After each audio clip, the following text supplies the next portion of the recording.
The takeaway is something that so many golfers out there struggle with. It's the start of your swing. Get it right, it's going to set you up for a fantastic swing. So with that in mind, I'm going to run you through a before and after transformation of one of my clients. Now this took just 2 lessons to transform his backswing from an inside takeaway to a great on-plane backswing. So let's start from the beginning. This is the first swing that I took from the down the line view. Now just to fill you in on a little bit more detail, we were seeing very inconsistent strikes, ball flights that were going literally everywhere, right, left, hooks, slices, everything. And as well as that, we were seeing a lack of distance. So he felt like he could be getting a lot more distance out there. When we get into a position to where we roll the club inside a lot, what happens is the club head gets a long way behind your hand. So it's a long way behind me. Now from here, what we find is whatever we do in the backswing, we often do the opposite in the downswing. So when it goes behind you in the backswing, often it wants to realign back on top of the hands on the way down. Now from this position, you cannot turn. So what then happens is you have to early extend and sort of secondary tilt to drop the club down to give yourself a chance of shallowing the club. And from there, that's the only real way that you can hit the ball.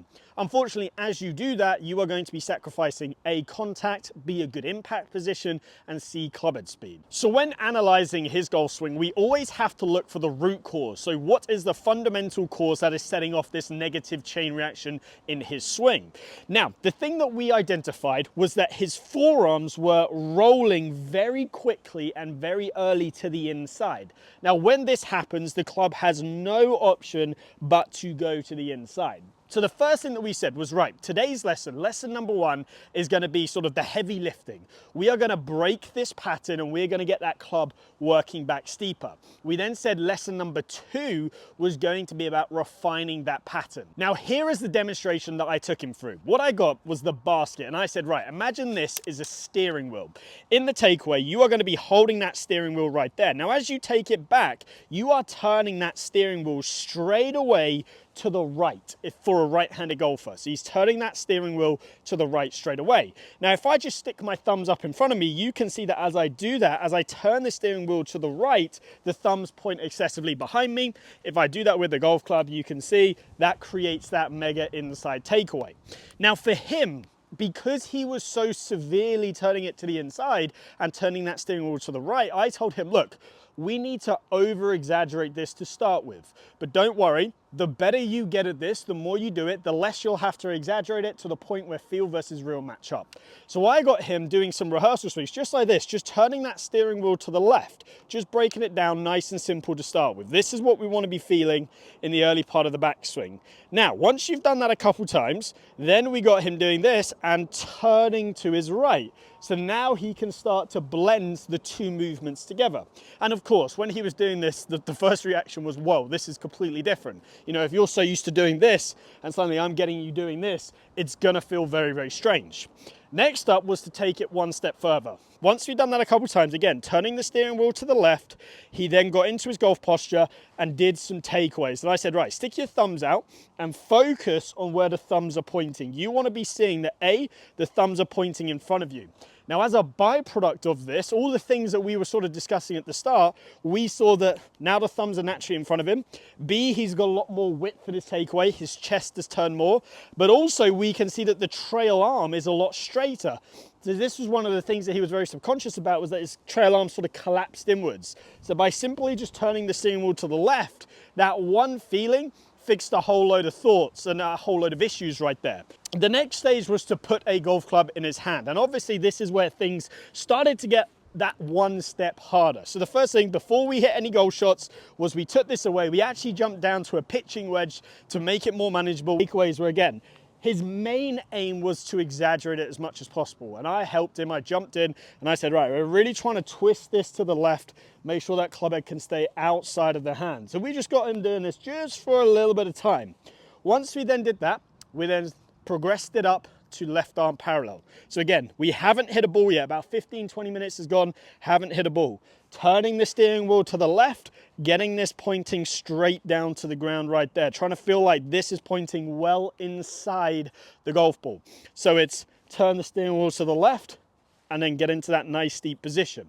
Now, obviously this was very tricky to start with, but What I'm doing now is I'm going to flash up the very first swing that we did once we'd run through this. Again, remember, this is 20 minutes of rehearsing, 20 minutes of breaking down the movement. This was the very first swing that we did, and you can see straight away I said, exaggerate it 10 out of 10. This is what we got. So we already broke that pattern. We now know we can do the movement. As an added bonus, I said to him, look, once you are used to turning that steering wheel to the left in the backswing, you are then going to feel like as you sort of get to the top of your backswing, you're going to start to turn the steering wheel to the right. So if I just demonstrate what we sort of did there, we started with some half swings, turn it to the left, turn it to the right, turn it to the left, turn it to the right.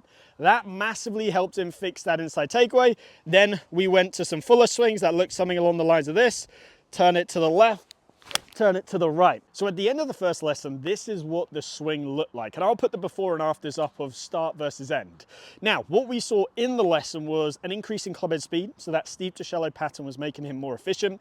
The contact became a little bit more consistent as well, which is crucial. But the big difference was the fact that the start line and the dispersion came in massively. Now, obviously there was a huge visual difference as well, which is a big added bonus, but the main thing was the functionality was a lot better.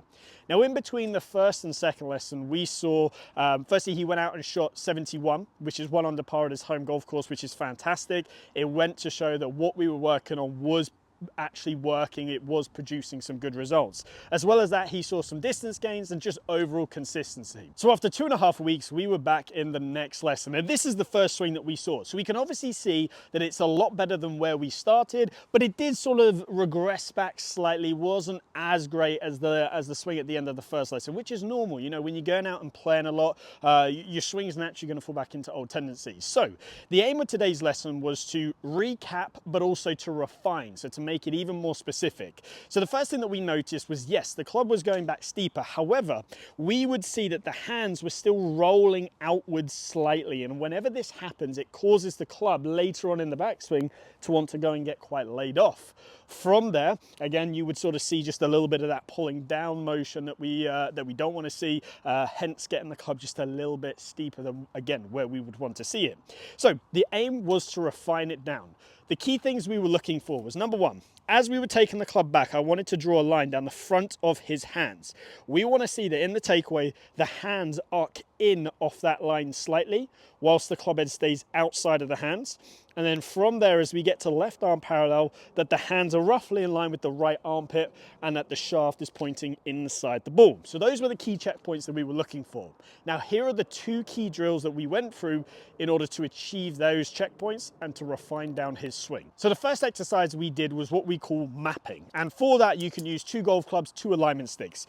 What you're going to do is you're going to set up to the golf ball. You're going to place the first golf club or alignment stick on your trail toe like so.